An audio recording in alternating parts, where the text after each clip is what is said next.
હા ફૂકર જો માં ભાઈ ના કે ઉપર વિરમ આ કીધું દવાઈ દેજે નેતાથી ભાઈ આ પડદો જો ને બરોબર તો રેડી છે આપણે કોમ ધેલા ફીટ પર કેવું ના પણ આપણને કઈ વાડ રાતે લગન ને તાત્કાલિક સમાઈ બધું જો નંબર બધું આવી બરોબર રેડી હા આ દાડો ફોન જોઈ લેજે પેલા લાડીને દાદાનું એટલે ઉપર કરે કમ્પ્લીટ થયો કોઈ નેતા પેલું પાર્ટીશન તે ઉપર એક તો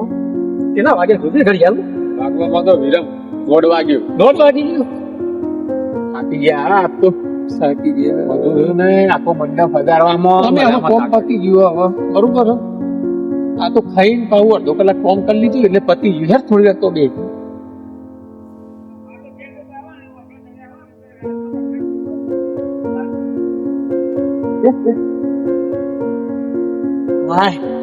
હાલ તો ના હાલ અમારે ખાઈ લીધું હા એ 1:30 વાગે હતા કોમ પતી ગયું બરોબર હે? એટલે આપણે વહેલું ઘેર જવા થાય કારણ કે હવે ચોરીનું કોમ હતું બધું પતી ગયું એટલે આ તારી વિરામ લાય હવે લે વાતો વાતોમાં તાર ટિફિન તો ઓલે વાતો હાથમ ટિફિન લઈ જાય તો અમે લોટા પછી યાર કોઈ કાલે હું લઈ જાય બાકી વિરામ હાથું કહું આ ટિફિન માં તાર મમ્મીએ જે જમવાનું બનાવ્યું હતું ને યાર હા. બહુ મસ્ત હતું હો ભાઈ કેવું પડે અલ્યા ભાઈ ઉજાસ તો આ મારી મમ્મી હે ને ગયડી છે બરોબર હે એ તો કોક વખત ચોક સારું બની ગયું હોય નકા અમુક ટાઈમે મેઠું ભૂલી જાય અમુક ટાઈમે મરચું ભૂલી જાય અમુક ટાઈમે તો શીખબર કેવું હોય કે પોણી વાળું શાક કરીને આલ દે બોલ પણ હવે મારા મમ્મી તો ગયડી થાય ડોશીમાં એટલે મારે તો એનો કોઈ કહેવાય નહીં એટલે જેવું હોય એવું ખાઈ લેવું પડે વિરામ હા એ વાત તો સાચી હે હા અને યાર ખાવાનું બહુ મસ્ત બનાવ્યું હતું હો ભાઈ તારા માટે તો જેવો હોય પણ મારા માટે તો મા પ્રત્યે એટલો પ્રેમ છે ને હા કે આવું જે ખાવાનું મળે ને એ છોકરા નસીબદાર હોય એટલે એટલે યાર તું નહીં સમજે મારી વાત તો તારા માટે તો તારી માં જો સવારે વહેલા તું ઉઠ્યું એટલે તારું ટિફિન રેડી હશે હા પછી તું કોમ પતાવી ઘેર જોય એટલે તારા ઘરમાં ગરમ ખાવાનું તૈયાર હોય અને તારા જે ખાવું હોય બધું તારા મમ્મી બનાવી આપી દે મારા તો યાર મારી મમ્મી છે ને એટલે આ ટિફિન કે જમવાનું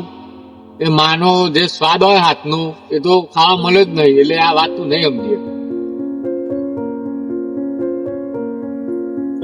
વાત તો તારી સાચી છે ઉદાસ તો માં એ માં બાકી બધા વગડાના વાહ આ કહેવત તો એકદમ સાચી જ છે સારું લે મારા ભાઈ ત્યાં મને થોડું ફોન કરાવ્યું લે હું જઉં છું ખરેખર જેનું નસીબ હોય ને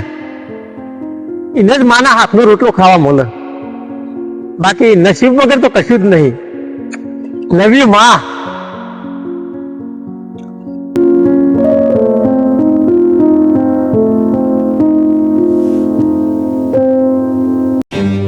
માતા હાજર હોય ત્યારે કદાચ આપણે તેની કિંમત નથી સમજી શકતા પણ તેની ગેરહાજરીમાં સમજાય છે કે તે આપણી જિંદગીનો સૌથી મોટો આધાર સ્તંભ હતી જો તમારી પાસે તમારી માતાનો સાથ છે તો તમે દુનિયાના સૌથી નસીબદાર વ્યક્તિ છો।